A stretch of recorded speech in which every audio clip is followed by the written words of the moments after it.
जय हिंद मेरे प्यारे बच्चों। स्वागत है आप सभी मेरे प्यारे विद्यार्थियों का आपके अपने YouTube channel Subhash study centre पर। जितने भी मेरे प्यारे बच्चे कक्षा 10 के विद्यार्थी 2024 बोर्ड परीक्षा की धुआंधार तैयारी कर रहे हैं, आज के इस वीडियो में मैं आपके लिए लेकर के आ चुका हूं हिंदी विषय के अंतर्गत। यहां पर आप देख पा रहे होंगे उपसर्ग से रिलेटेड जो भी महत्वपूर्ण प्रश्न बनते हैं या उपसर्ग क्या है और इनसे जो भी महत्वपूर्ण प्रश्न आपकी बोर्ड परीक्षा 2024 में बन सकते हैं, सारी चीज़ें इसी वीडियो में कंप्लीट कराऊंगा।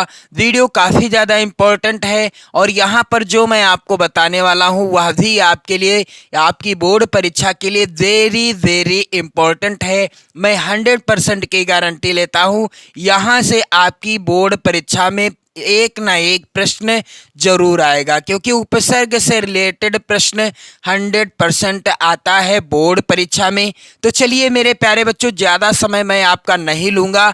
चलिए आपको मैं बता दूं कि उपसर्ग किसे कहते हैं। तो यहाँ पर आप लोग ध्यान दीजिएगा, ऐसे शब्दांश जो किसी शब्द के पूर्व अर्थात पहले जुड़कर उसके अर्थ में परिवर्तन कर देते हैं, उपसर्ग कहलाते हैं। उदाहरण के स्वरूप आप देख सकते हो, ये शब्द है एक वार। वार शब्द है, अब इसका अर्थ अलग है जब इसके पूर्व में यानी पहले, अब पहला क्या है इधर, पहला इधर नहीं है, पहला इधर, इसके पहले यदि हम क्या जोड़ देते हैं, परि जोड़ देते हैं, तो यदि हम वार के पहले परि शब्द जोड़ देते हैं तब क्या हो जाता है, नया शब्द परिवार हो जाता है।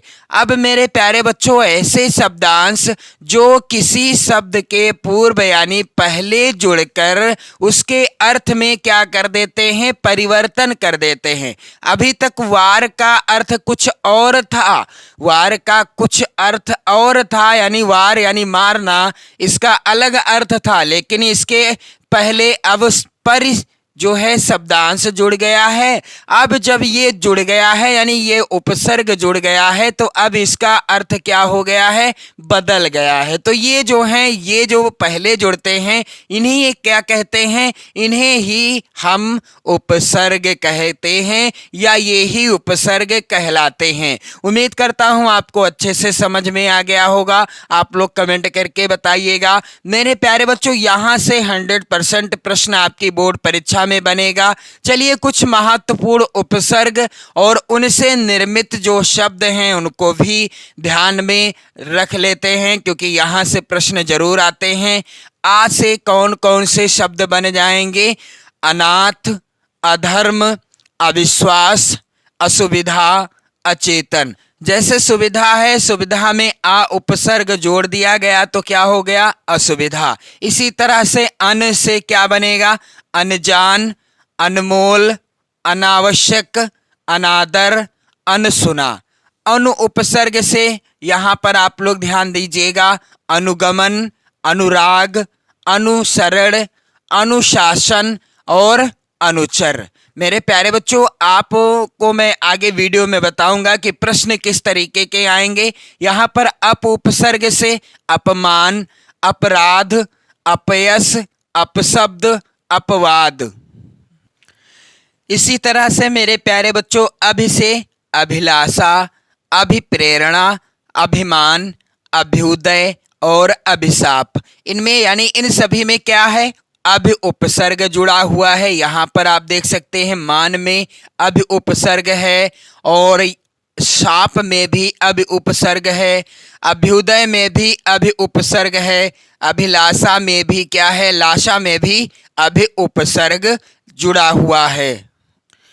अगला है यहाँ पर महत्वपूर्ण अधि। तो अधि से क्या शब्द बनेंगे, अधिकार, अधिपति, अधिवक्ता, अधिमान और अधिष्ठाता। अगला है उप। उप से निर्मित जो है नए शब्द, उपकार, उपयुक्त, उपदेश, उपमंत्री, उपवन। सभी में उप उपसर्ग जुड़ा हुआ है। और सु से सुपुत्र, सुजन, सुमार्ग, सुलभ, सुपात्र हो जाएगा। सह से क्या होगा? सहचर, सहपाठी, सहयोग, सहमत और सहमति हो जाएगा। परि से परिजन, परिणाम, परिणाम यहाँ पर 2 बार हो गया, 1 बार ही होगा। परिमार्जन, परिक्रमा और क्या हो जाएगा? परिवार भी हो जाएगा। मेरे प्यारे बच्चों, यहाँ पर निर से निर्जन, निर्भय, निर्वाह, निर्धन और निर्मम हो जाएगा। अब बारी आती है इनसे कुछ महत्वपूर्ण संबंधित प्रश्नों को देखने की। तो पहला प्रश्न यहाँ पर है, सु उपसर्ग से निर्मित शब्द नहीं है। इनमें से कौन सा शब्द ऐसा है जिसमें सु उपसर्ग नहीं लगा हुआ है? तो सुयोग्य में लगा है, सुसंपन्न में लगा है, सुगम में लगा है, लेकिन सुनना में सु उपसर्ग नहीं लगा है। उत्तर क्या होगा? सुनना। अगला प्रश्न है मेरे प्यारे बच्चों, इसी तरह के प्रश्न आएंगे आपकी बोर्ड परीक्षा में, तो ये प्रश्न आप जरूर तैयार कर लो, यहीं से प्रश्न आपकी बोर्ड परीक्षा में आ जाएंगे। अगला प्रश्न है, निम्न में से किस शब्द में अप उपसर्ग नहीं है? दिए गए शब्दों में से आप लोग कमेंट करके भी बताते रहिएगा, दिए गए शब्दों में से किस शब्द में अप उपसर्ग नहीं है? अपयश में लगा है अप उपसर्ग, अपकीर्ति में लगा है, अपशब्द में भी लगा है, लेकिन अपावन में नहीं लगा है। उत्तर क्या हो जाएगा? अपावन। और आप देख सकते हैं बहुत ही बारीकी से जब आप निरीक्षण करेंगे, देखेंगे, तभी आपको पता चलेगा, अन्यथा ऐसा लग रहा है कि सब में लगा है। अगला प्रश्न है यहाँ पर मेरे प्यारे बच्चों, अनुग्रह शब्द में प्रयुक्त उपसर्ग है। अनुग्रह शब्द में कौन सा उपसर्ग लगा हुआ है? दिए गए विकल्पों में से सही उत्तर क्या होगा? अन होगा, आ होगा, अनु होगा या ग्रह होगा। तो अनुग्रह शब्द में अनु उपसर्ग लगा है। यदि आपने इसका अध्ययन किया है, यहाँ पर जो मैंने आपको महत्वपूर्ण उपसर्ग और उनसे निर्मित शब्दों को बताया है, तो यहीं से प्रश्न आ जाएगा, इससे बाहर कोई भी प्रश्न नहीं आएगा। फिर भी वेरी इंपॉर्टेंट प्रश्न भी मैं आपको बता रहा हूं, तो आप लोग वीडियो शेयर जरूर कर देना अपने सभी इष्ट मित्रों में, क्योंकि महत्वपूर्ण है ये सभी चीजें आपकी बोर्ड परीक्षा के लिए। अगला प्रश्न है मेरे प्यारे बच्चों, निर्जन शब्द में किस उपसर्ग का प्रयोग हुआ है? तो निर्जन शब्द में निर उपसर्ग का प्रयोग हुआ है। प्रश्न अगला है मेरे प्यारे बच्चों, अनु उपसर्ग से युक्त शब्द नहीं है। तो यहां पर किस शब्द में अनु उपसर्ग नहीं लगा है? अनुभाव में, अनुकरण में, अनुचर में या अनुचित में? तो उत्तर क्या हो जाएगा इस प्रश्न का? इसका उत्तर हो जाएगा अनुचित में अनु उपसर्ग नहीं है। अगला प्रश्न है, सुदर्शन शब्द में उपसर्ग कौन सा है? तो यहाँ पर आप लोग ध्यान दीजिएगा, सुदर्शन शब्द में सु उपसर्ग का प्रयोग किया गया है, यानी दर्शन के पहले जो यहाँ पर आप देख पा रहे होंगे सु लिखा हुआ है, यह सु उपसर्ग है। अगला प्रश्न है वेरी इंपॉर्टेंट मेरे प्यारे बच्चों, उपेक्षित शब्द में उपसर्ग है, तो यहाँ पर उत्तर क्या होगा? उपेक्षित शब्द में उप उपसर्ग का प्रयोग किया गया है। प्रश्न अगला है, अपार शब्द में प्रयुक्त उपसर्ग है। दिए गए विकल्पों में से अपार शब्द में कौन सा उपसर्ग लगा है? तो यहाँ पर उत्तर हो जाएगा आ उपसर्ग। अगला प्रश्न है मेरे प्यारे बच्चों, अभ्यागत में उपसर्ग है। दिए गए विकल्पों में से राइट आंसर है अभि, क्योंकि अभ्यागत में कौन सा उपसर्ग प्रयुक्त हुआ है? अभि उपसर्ग प्रयुक्त हुआ है। इसके बाद मेरे प्यारे बच्चों अगला प्रश्न है, यहाँ पर अपव्यय में उपसर्ग लगा है, तो अपव्यय में कौन सा उपसर्ग लगा है? यहाँ पर उत्तर हो जाएगा अप उपसर्ग लगा है। किसमें? अपव्यय में। अगला प्रश्न यहाँ पर आप लोग ध्यान दीजिएगा, परि उपसर्ग लगाकर सही शब्द बनेगा। तो दिए गए विकल्पों में से परि उपसर्ग लगाकर सही शब्द क्या हो जाएगा? परिपूर्ण हो जाएगा। राइट आंसर क्या है? परिपूर्ण हो जाएगा। अगला प्रश्न है मेरे प्यारे बच्चों, उपसर्ग से बना शब्द है, तो यहाँ पर आप लोग ध्यान दीजिएगा, उपसर्ग से बना शब्द कौन सा हो जाएगा? यहाँ पर उत्तर हो जाएगा उपनाम। उपसर्ग से बना शब्द कौन सा है? उपनाम हो जाएगा।